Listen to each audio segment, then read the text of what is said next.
Tu crois qu'il est trop tard? Peu importe où tu te trouves au moment où ma voix arrive jusqu'à toi. Que tu sois à Douala, Abidjan, Dakar, Kinshasa, Yaoundé, Cotonou ou Lagos. Assis sous la chaleur étouffante d'un marché, les mains poussiéreuses après 10 heures debout.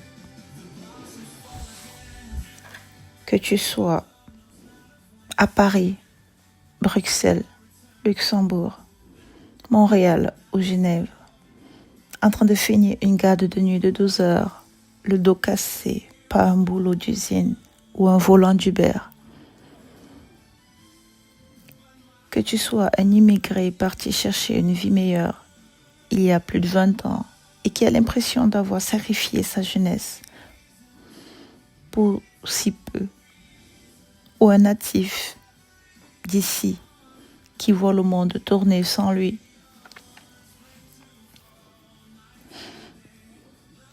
Il y a cette scène que nous avons tous vécue. Tu déverrouilles ton téléphone et sur ton écran, tu vois un gamin, un gosse, à qui tu apprenais à lier ses chaussures. Une petite sœur que tu aidais à faire ses devoirs. Aujourd'hui, il gère des entreprises, il voyage en classe affaires, il s'achète des maisons. Et là, il y a ce silence qui pèse dans ta poitrine, ce goût amer dans la gorge. Tu te regardes dans le miroir et tu te demandes, qu'est-ce que j'ai fait de mes 20 ans? Qu'est-ce que j'ai raté? Regarde la vérité en face, mon ami. Tu te sens humilié parce que tu confonds la vitesse et la destination.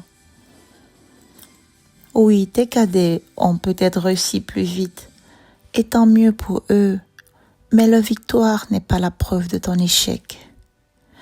Chacun arrive dans une époque différente, avec des rencontres différentes, des opportunités différentes et une histoire différente. Comparer deux destinées, c'est comparer deux saisons qui ne commencent pas le même jour. Il y a des personnes qui fleurissent au printemps, d'autres en été, d'autres encore en plein hiver. L'important n'est pas la saison où tu fleuris. L'important est de ne jamais renoncer à fleurir.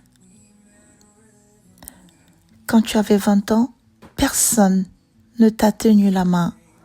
Tu n'avais pas les codes, tu n'avais pas le réseau, tu n'avais peut-être même pas un toit stable. Tu te battais simplement pour survivre, pour payer un loyer, pour envoyer de quoi manger à ta famille, rester au pays, ou en province, ou en campagne, ou juste, tu te battais juste pour ne pas couler. Comment voulais-tu bâtir un empire quand tu étais en train d'éviter la noyade? Personne ne construit une cathédrale pendant qu'il cherche simplement à respirer. Et pourtant, tu t'en es voulu pendant des années de ne pas avoir bâti ce que tu n'avais pas les moyens de commencer. Ce n'était pas ton moment, mon ami. Ce n'était pas ton moment, mon survivant, parce que ta terre n'était pas encore prête à recevoir la graine. Un bambou passe 5 ans sous terre à développer ses racines sans qu'on ne voit rien dépasser. Et en quelques semaines, il monte à 20 mètres. Tes 10 ou 20 ans d'attente, ce n'étaient pas des années perdues. C'était tes racines, mon survivant. C'était tes racines. Tu penses qu'à 40, 50, 60 ans, Le livre est fermé. Lève-toi, lève la tête et regarde autour de toi.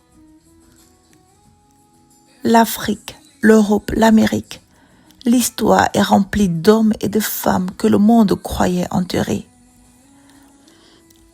Des hommes qui ont vendu des poulets ou servi dans des cantines jusqu'à 60 ans avant d'impacter le monde entier.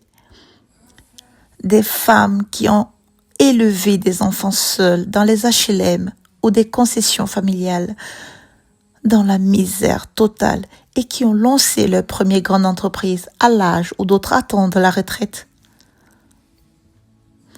L'arbre ne donne pas ses fruits en même temps que la fleur du printemps.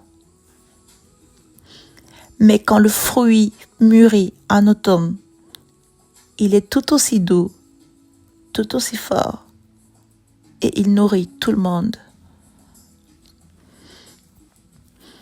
La vie n'est pas un marathon avec un pistolet de départ unique où tout le monde s'élance au même signal. La vie est un archipel d'opportunités. Ton voisin a trouvé son île à 22 ans. Toi, tu navigues encore dans la tempête. Mais cela ne veut pas dire que la terre ferme n'existe pas. Arrête de mesurer ton heure avec la montre des autres. La montre des autres indique l'heure qu'il est chez eux, pas chez toi.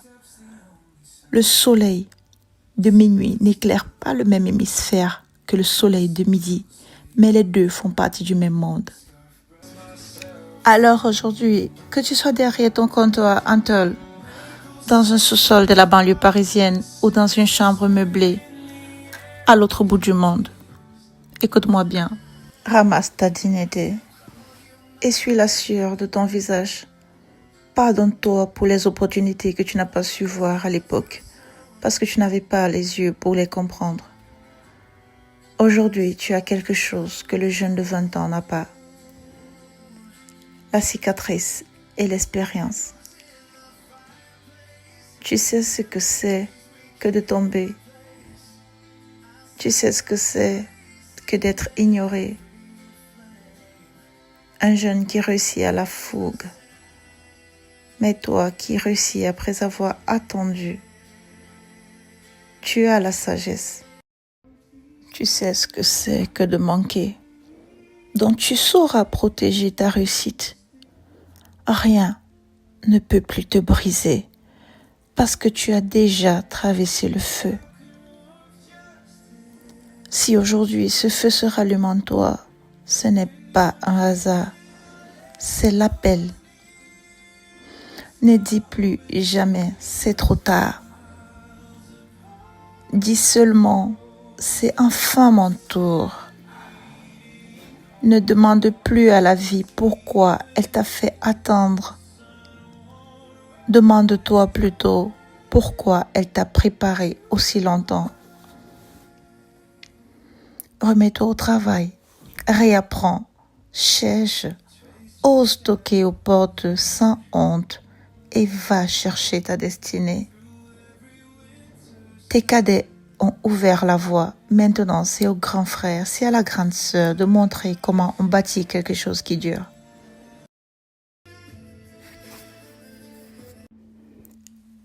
Alors, si tu pensais que ton histoire était terminée, je suis venue te rappeler qu'elle n'a peut-être même pas encore commencé.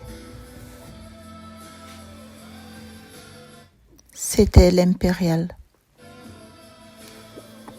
Et ici, le micro appartient à ceux qui ont survécu. Si ces 10 minutes ont parlé à ton cœur, rejoins-nous. Abonne-toi à la communauté des survivants et partage cette vidéo à un grand frère ou une grande sœur qui a besoin d'entendre ça aujourd'hui. Parce qu'ensemble, nous ne faisons pas que survivre. Nous apprenons à reconstruire.